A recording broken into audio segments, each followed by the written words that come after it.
Hey, we didn't. The one thing I would like to cover that we did in episode 2 that's getting trashed is the deadlift, the suits. Or did we already discuss that in episode 1? Deadlift suits we did in episode 1. I would just like to start now. All right. Speaking, I did. Speaking of deadlift suits, we dropped a poll on the Instagram and bench press. We had an overwhelming majority, 75% saying no to bench press and strongman. That hurt your feelings, Stephen? No, it makes sense because I bench press twice a year, maybe, when it's an off day. Like, it's never in my training, really. Yeah. Okay. I get it. It makes 100% because no one trains it anymore for strongmen. It doesn't really carry over to much of anything. I mean, it does for log press, I guess, but I don't. I can see why people don't want it because it's not heavily trained. You know what a fun fact is about bench pressing and overhead? Is your overhead pressing can carry over to your bench pressing, but bench pressing can't carry over as much to overhead. Really? Yeah, so if you train benching, it does not translate directly as well to overhead pressing, as well as an overhead presser who presses majority, they have a better chance of that carrying over to their bench pressing. That's like a rule of thumb I've dealt with training though.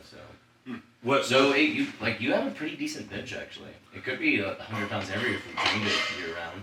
Yeah, I think so. I mean, when we ever mess around, I'm always around that 500 mark. Yeah. Yeah. Anytime I bench randomly like once every 4 months, and I do a pretty good job. Yeah. So it's not terrible. I mean, it's not like world level bench pressing. I guess I'm the minority of strongmen. I bench every week. Do you really? So yeah, I love So bench you press. won it in the competition. I love bench press. Yeah, absolutely. I live for this. So poll number 2 was whether or not Brian Shaw had another winning title run for World's Strongest Man. We had 68% said no. Well, 68% of America is absolutely wrong. I did not. They're out of their mind. Yeah, we're That's just hurting your feelings with these hilarious. polls, Stephen. Well, so 68% said he won't podium or he won't win. Won't win. Won't It's win. whether or not he had a Okay. title left in him. Ooh. I could see that. I could see how there's the doubters out there. I don't think he's gonna even podium. Oh, you're out of your mind. He took second last year. Again, the competition, like we said last week, wasn't as hot as So- it has been in years past. so We you're took saying- 5th 2 years ago. But So are you that would diminish Tom's win then? What do you If you're mean? saying the competition was stiff last year to Tom. I didn't say stiff. He just did. the last episode, Last you said, episode, look you at were- who competed last year. Well, this is this episode. We can't. No, I don't think he's gonna podium, even if Tom didn't show up.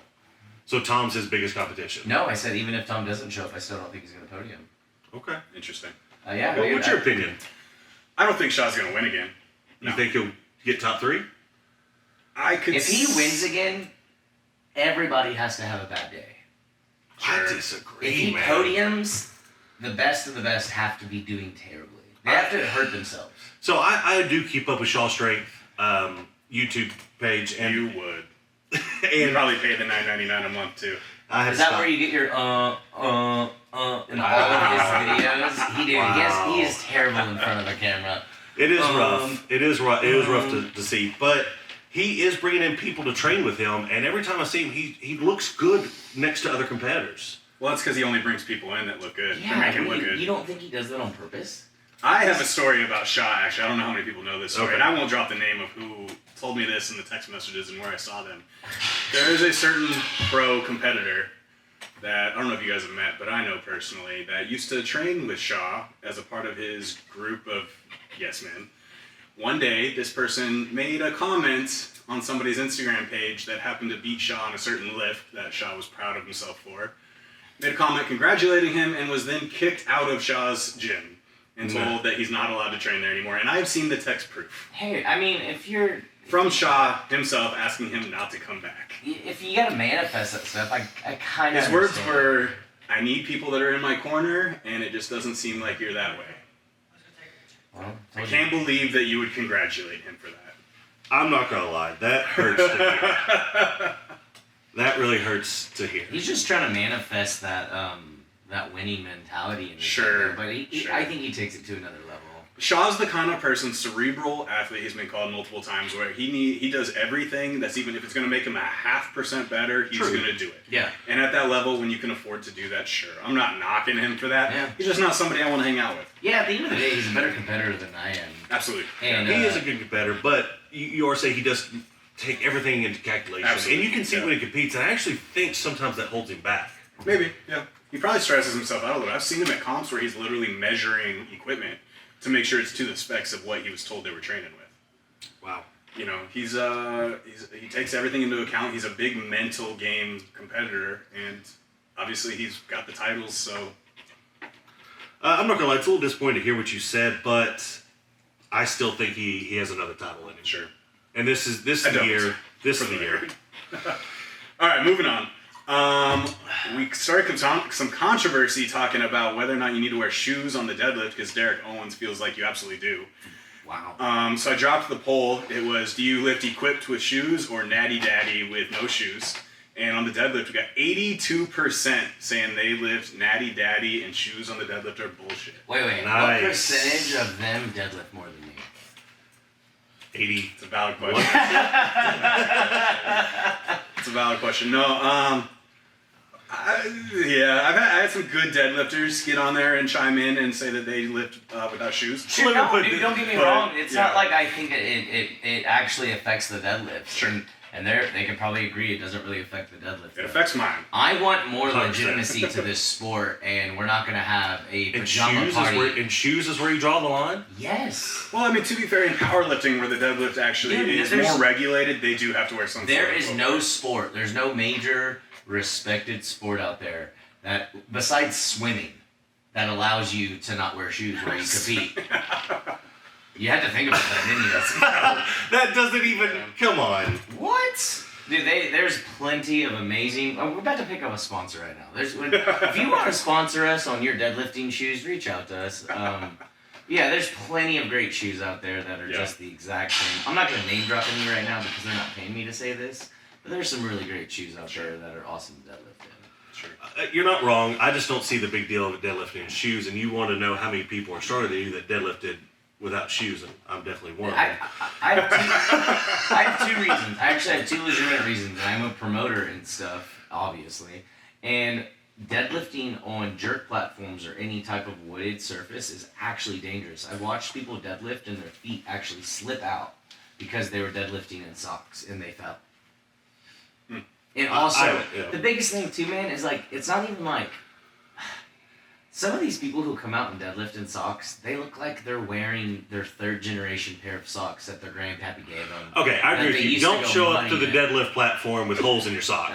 It's I not agree even with that. holes. It looks like they used it to wipe their ass right before they came out there, and then they put it back on their foot. Clean black socks is what you need a deadlift in. Let's just make the sport look a little bit better. Like, we're already a laughing stock in the eyes of other places. Let's at least wear shoes, so maybe like we can look a little more legitimate. Sure. Welcome to StrengthCenter episode 2. John Stacy here, joined by Stephen Good and Derek Owens. We'll move right into our actual first segment of open heavyweights. In WSM, we had World's Strongest Man. We had some big news over the last couple of weeks of dropouts and people that denied their invitation. Mateus is not coming back over the last couple of years. We all thought this was going to be the return year. What happened? He dropped out of the Arnold. He didn't feel comfortable doing it then. He still dropped out of World's Strongest Man, obviously, as you just said. He's got a leg injury. He's just not comfortable with supporting the weight with his legs. And also, it's one of his weaker events, squat and deadlift. So if he's not comfortable doing that, I can kind of see why he wants to pull out. Why Robert Oberst didn't? Is he really competing still? As far as I know, I think this is his last year, he said. Thank Oh, goodness. I'm pretty sure that's what it said. Wait, what's holding him back now? I don't know. I just don't know. I bet it's bigger opportunities. He's off to... I saw on YouTube, he's about to buy a $3.5 million mansion. Yeah, he good doesn't for need him. World's Strongest Hey, Man. man, he's using that Instagram money Whoa, real well. where is he so. getting that money? He's got a lot of followers. I don't know. guess. He gets paid to make a lot of appearances and whatnot. So. He does get paid to make a testosterone That's true. commercials. Yeah. I know one thing, I haven't bought his freaking shirt. Back to Kielakowski, though. I mean, he's a great competitor, and everybody wants to see him be there, and he got second at World's Strongest Man. a couple of years ago. But How many years ago? Just a couple. 3, 4? Ooh, Was it really 3 or 4? Yeah. Oh, is sure. Yeah. He hasn't been in a Kilikoski? couple of years. Kilikoski, yeah, it's Yeah. been like 3 years. I Okay. think it's been. I don't think he. That was your Martins one, isn't it? I think it was Or was it pre-COVID. Thor one? Pre-COVID. Okay. Oh, no, yeah, it was Lisi's. Because that was, 2018. yeah, it's Ooh. 2022, buddy. Damn it, getting old. All right. Yeah. Well, sad day. He's not returning this year. A couple other non-returns. We got Graham Hicks straight up rejected his invite. Not out of rudeness. He's suffering a groin injury. And he. That kind of sucks. I like to see him. He gets in there. I don't think he's a podium finish kind of guy, but he Sure. gets in there and he breaks up some points. He's really good at deadlifting. Anytime there's any lower body event, yoke, squat, anything like that, he's good for a top 5 finish. Yeah. Which really breaks up some of the Absolutely. leaders. Yeah. People can steal some points off of Yeah. him. Yeah. Another one that's not surprising for anybody, JF Carone actually announced that he is likely done competing at the top level with strongman. Might transition into coaching or something, I don't know, promotion, after he suffered his double quad blowout at the Arnold on the log press. Man, I actually watched Martin Lisi's YouTube the other day. Okay. He was FaceTiming with JF Carone. Yeah. And he was talking about how the surgery went well, but it's basically going to be a super long road to recovery. Yeah, he's already started dropping weight, so when he does start walking again, it's easier on his joints. that's I gotta think be he's tough. down to 280. Dude, yeah, he's down to 285. Yeah. What was he at the Arnold? He had to be in a 3 something. He was at 350, 340. Yeah, was he? Oh my. That's a lot of weight to lose that Yes, fast. yes. Wow. But he did comment it's easy to lose weight when you're sitting in bed not eating. Sure. Man, to lose it in a month though, that's insane. That That's is. a lot. To That lose is. 60 pounds in a month. Yeah. But the doctor said for him to get up walking around, the best thing would be to lose weight. Oh, absolutely. And he's in good spirits, and I actually think, yeah, it's time to hang it up. Sure. 39 years old, He's going been to 40. squatting heavy like that for 20 years now. Yeah. I hate to see it because I think he had another podium finish in him. Yeah. Yeah. I agree. But with his personality, everyone loves him. World Man, Shoulders he man. was- He has a place in the sport no matter what. Sure. He was really looking like he was going to make a big comeback this year. Yeah. Yes. I hate to say it. Yeah. Sorry, JF. It's Yeah. tough. Yeah. Tough for You're in our man. thoughts, but you're going to be in the sport for a long time. Well, hopefully. Even without those 3, though, we have a 30-man roster for WSM this year, including 4 previous winners. Who do we think has a shot? Is there a dark horse maybe coming in? My money's on Martins. You think so? Oh, dude, Yeah. through and through, man. He's looking unreal. Man, I've been just kind of studying like his videos and stuff, and he's just been so meticulous about very small Absolutely. things and Yeah. just dialing everything in. And I think he switched back to split jerks for that Yep. behind the head. So we might see Watching that, somebody he went back to split his old jerking up. coach. I think we've touched on it before. I mean, he's one of the few guys out there that doesn't touch anything over like 85%. Yeah, he trains like an athlete. like somebody who studied strength linear progression, like Yeah. periodization. Like, wow. Yeah. Maybe you get stronger not fucking cranking out anything over 90% year round. I agree. You do see a lot of guys that kind of blow their wad in training, and Sure. then they get to competitions, and it's just not there because they've already fried their CNS. Yeah. I'm not saying that a lot of guys at the top level do that, but I've seen at the You amateur just level for confuse so sure. many people by mentioning a CNS. They don't even know what that is. Central nervous system. At the bottom of your screen, you're gonna see what CNS means. It is your central nervous I know some system. coaches I that just straight up found out- don't believe that exists. I just found out What? that meant. So I know wanted to people use that it. I know a few coaches that say that CNS fatigue is a myth. They're wrong. What? Absolutely. I agree with you. That has been documented. In Yeah, I'm so not going to many drop different- names, but there's a few big coaches out there. If we could list them and Yeah, just at the let top them know of they're your wrong. screen, you're gonna have a list. of Don't people. hire these people. Yes. Yes. All right, moving on from our open heavyweights, we're going to jump into segment 2, which is our Clash OSG kind of segment, I guess. Not quite amateurs, not quite pros, at least open weight pros. With the 82 kilogram women coming up this weekend at Clash with the biggest prize money for a women's comp ever, 12 grand from first place. I'm excited to see it. I think Absolutely. it's well overdue. Yeah. You were doing a study a couple weeks ago. The demographic of women's is up 40% in the last 2 to 3 years. Yeah, just in OSG, the amount of female competitors is up 40% from 2017 to 2021. Wow. And I'm looking to see an even bigger increase this year in 2022. So I mean, it's growing. especially after this with the prize money, that's just Yeah. going to flood people in. yeah, Who's your favorite coming up? In the 82K women, I have a tough. I'm good. I'm friends with Peacock. I think she's got a real good shot at it. Melissa just matched her world record. Exactly. She's going for records this weekend as well as dude. She's going for She's going for 300 axle clean. Yeah, that's insane, and it's absolutely there. I have no question it's there. Whether she can do it on the beach in the sand with the platform they're building and everything. I know last year may set them back a little bit. I heard they spent a lot of money this year to make it better and more stable. We'll see. Yeah, I think it's there. The sport justice. And then not only Peacock, but I mean Stowers. Who can forget Stowers just came off her OSG dominant victory. Did you see her log? I think she hit a 280 in the gym a couple weeks ago. Wow, I think she's going for a record on log this year too at Clash. So that's going to be tough. I'm curious how much that'll affect the women. I don't remember the schedule, if they compete with the records first or the actual comp first. I'm not sure on that either. Yeah, but I mean, the other thing is they get to do those records on ESPN. Yeah, I mean, that's a whole other adrenaline factor there. So. Yeah, it's a really good step for the sport. I'm hoping to see a lot more of that. Absolutely. I'm just hoping we can catch up with our buddies across the pond and get the hype as big as it is over there. Yeah, absolutely. Yes. Not to count out any of the other women competing. Bellevue's always a contender. Kennedy, Dirks, Birdsall. There's a lot of, and then there's Lorch stepping up from the lightweights to compete. I mean, there's a lot. Sam Bellevue, I just watched her do a 180-pound circus dumbbell. Jesus. I mean, you can't count her out. No, not at all. And she did great at the Arnold. Man, I really love what's happening because it's showing what like women are really capable of, and then it just brings the sport together. I think that gap between female and male performance is getting smaller and smaller. 82 kilo is what, 180 pounds. What is that for? So the 176 boys would be the closest comparison. What is their log and axle record? Dude, I think at Worlds last year for the log clean and press away, I think theirs was 255.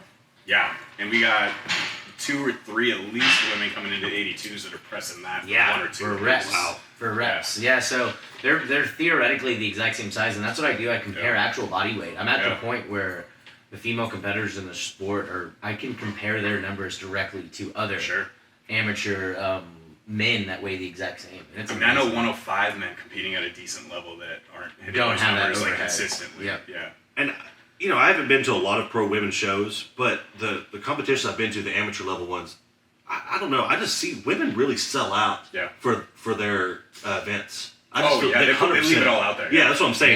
Yeah. I'm not saying sell in a bad way. I'm saying they leave it all out there, and I see it more with them than I do the men. Yeah, definitely. Yeah, I don't know what the mindset is, especially competing. I feel like when I was at Worlds, for instance, I saw a lot more men in their head about the entire thing. Dude, I saw some women out there they looked scary. Hey, man, maybe they got a chip on their shoulder. Maybe they're trying to prove something. Either way, I'm all about it. You got the opportunity to show it now. Yeah, great. Man, there's so many platforms out in the sport right now for female to really make a stand. And if you want the sport to grow with the females, you just got to compete. You got to go buy. Support it. Make sure you're watching. That's what I'm saying. You got to go buy and invest into it the exact same way the promoters, the athletes, and the spectators are investing. You guys we need to keep growing this sport, though, especially the women. If you want to see the women grow, support your female athletes. I know that was a big thing at the Arnold. They were talking about how the pro women were treated compared to the pro men. Sure. Go watch it. Go support them, and that we can fix it. That isn't a direct reflection of Strongman Corporation. No, a lot of that's because the Arnold. Yes. That was Arnold and Rogue with their coordinating. They were changing things on the fly. I think it had to do with the powerlifting and the bodybuilding. Actually. Sure. Everything. There's a lot to coordinate at the Arnold. I think somebody ended up double scheduling one of the stages at the same time, and that's why they had to move the women. That makes sense. I don't quote me on that. Though, sure. But it had nothing to do with Dion and nothing to do with Strongman Corporation. So it was a freak accident, but at the same time, the female athletes had more. Yeah, and they had to change one of our events and change the stage, and we understood. It's not about us there. It's about the pro guys at the Arnold. We're kind of on their schedule. Yeah. But as the sport grows and as the women get bigger, that'll change. Yeah, and one way that is already kind of changing is Clash this weekend. Actually, the women have a bigger prize pool than the men do. The 105 men are competing for $10,000 for first place. Who do we think has a shot at that now that breaking news has dropped out, the previous winner? It's terrifying. Yeah, he's suffering some back injuries, so he had to pull out. The podium from last year, actually, only one guy is still competing. Tommy Sharp has also pulled out due to some back injuries. Really? Yes. Tommy dropped out, yeah. So we have just Richie, I can't pronounce his last name, I'm sorry, buddy. He's the only podium finisher coming back. He took second last year. So we got a whole new bunch of people coming? Yep. I mean, that's kind of cool. Yeah, we're up to, I think, 35, 36 competitors for the 105 class. Yeah, Canby, I mean, honestly, everybody knew like he was going to win. Yeah. It was going to be Canby and then the next three. Well, we thought that, but he wasn't even going into OSG, the final event. Justin Loy was the winner. He was in the lead, so he's got a real shot. There's some people. It just shows you don't got to be the strongest though to win or place well. So a lot happens in those competitions. Yeah. Yeah, it's gonna be it's kind of anybody's weekend for I'd say about 15 guys. Honestly, I don't know who's got it. Well, two of my favorites dropping out. I mean, now it's really good. Now it really is a nice race. Not to forget my boy Dan Hughes. I mean, he took 6th last year. He's got a real shot at it. He's made a lot of improvements. He changed coaches. He's getting a lot of different recovery than he used to get, and I think that he's got a real shot too. Nice. Yeah. Really excited to watch. Yeah. Moving on from that, we have our OSG stuff coming up. We know Derek Owens is hosting the Southwest Regional. We also have the Rainier Classic dropping their roster, so we know the boys competing there. Yep. Who stands out to you, Steven? There's a lot of names on that list that I recognize. One of them for sure is Tim Buck, coming out of Florida, I believe. Mm-hmm. He competed at Nationals, did okay. His gym numbers, I gotta say, are really high. So I hope this competition he can put it all together. Yeah. But he's got to be one of my favorites for that one. And I know what's on the line for that. Invite to America's Strongest Man. Yeah. So it's one of the qualifiers as the heavyweight class for America's Strongest Man, as well as they're introducing a 105 Pro-Am. Both the 105 Pro-Am and the heavyweight Pro-Am have an option to win your pro card as a top blessing amateur. So it's a pretty big deal. Any names stand out to you? So in the heavyweights, the returning winner from last year's Rainier, where did I have it here? Brett Thompson. He won last year, got his pro card. He's a hell of an athlete. I competed against him at the 2020 Rainier Classic here in Dallas, and he took second at that competition. I took third. He's a strong guy. Is he? Yeah. He set some PRs last year at the Rainier with his stone load. I think he got a 440 for the first time, so it was pretty good. Beyond him, Josh Thigpen, he's strong. He's a name everybody knows. Bob Moore is a friend of mine from back there in the Pacific Northwest. Sorry, he's a strong guy. Jasper Haney, another friend of mine. Yeah. Big standout, Joe Stella making his return after a double patella rupture on a log press at a Static Monsters a couple years back. Wow. Log press is taking people's he actually almost exactly the same as JF Crohn's. The log fell on him afterwards. He right on the diff, just pop, pop. There's video of it. You can hear it. I might play it. We'll see. It's kind of graphic.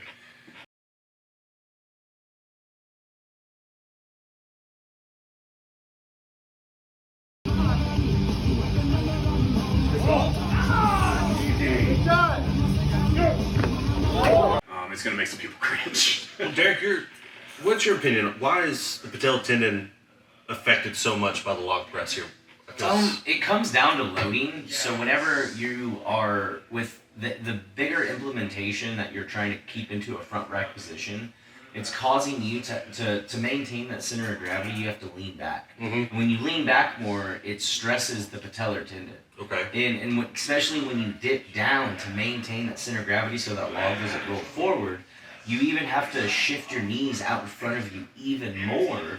So almost kind of over your toes. Exactly, and that's where it gets dangerous. So ideally, though, to keep your heels down and maintain that center of gravity to the best of its ability, it stresses out the patellar tendon. I've had issues with log pressing personally, with my patellar tendon having a lot of issues, though. It's just the sheer stress. You don't think? I've seen it with great form. I've seen it with bad form, and actually, the most patellar injuries I've seen is with people doing it with correct form. Really? It's just the load. It's that explosive load. And take into consideration like kinetic energy and the G's. Like not only say you got an open heavyweight and he weighs 300 pounds. He's got a 300, 400 pound log on his chest. So we got 700 pounds, but then whenever you're dipping, you're applying so much more pressure. Sure, makes sense. The pressure on the kneecaps alone could be like 1,500 pounds of just sheer pressure. Good. Do you see that increasing too with people that maybe don't have a solid front rack where the log slips on them into the dip? Does that like exert more force into the So legs? a lot of the time, whenever you see that dip, it's because they're not leaning back far enough. Okay. And when they're not leaning back far enough and they dip, their hips are able to hinge a little bit more and take some of that pressure. Okay. But so yeah, whenever you're leaning back in that log position and you dip, it's just going straight to the knees. Because you know when you squat, it goes into your hips and your knees and your ankles. Yeah. But when you're leaning back so far and your hips are underneath that log and you go to dip, it's just right into the knees. So you're saying correct form is the most dangerous way for the patella tendon tear? No. A little more specifically with log pressing. Yeah. Correct form. I've seen more times. But I think it just comes down to more. It comes to hydration. What supplements have you been taking? Have you been taking care of your knees? Because I think a lot of the time too, a lot of people just push through it. And I'm sure JF Carone was experiencing knee pain leading up to the Arnold, and then it just finally had enough. Probably knee pain he's had in the past, so he didn't think anything about it. Exactly. These dudes, I mean, to be the best, you got to push through a lot of pain. Very true. And a lot of it, but And then you can only think about how stressed his tendons already were from a 966-pound squat the day before. Exactly. So there's a lot of variables coming into place. There's not one thing that led to. There's never one thing that just leads to a patellar injury. It's always something that just accumulates over time. Just stress. It's a bad combination of ignoring it, pushing through it, not hydrating, maybe just overstress. Anything could have happened. Yeah. With the 105s, we also have a couple of comps coming up. Derek Owens is involved in. We have 64 Clash. He is co-hosting. You want to tell us about that, Derek? Yeah, the 64 Clash show. It was originally given to me. Gave it to Chris Close at Metroflex. He's been doing an amazing job of handling it. Sure. I'll be there that day of to help run the show, but it's going to be amazing. He's bought brand new logs for the event.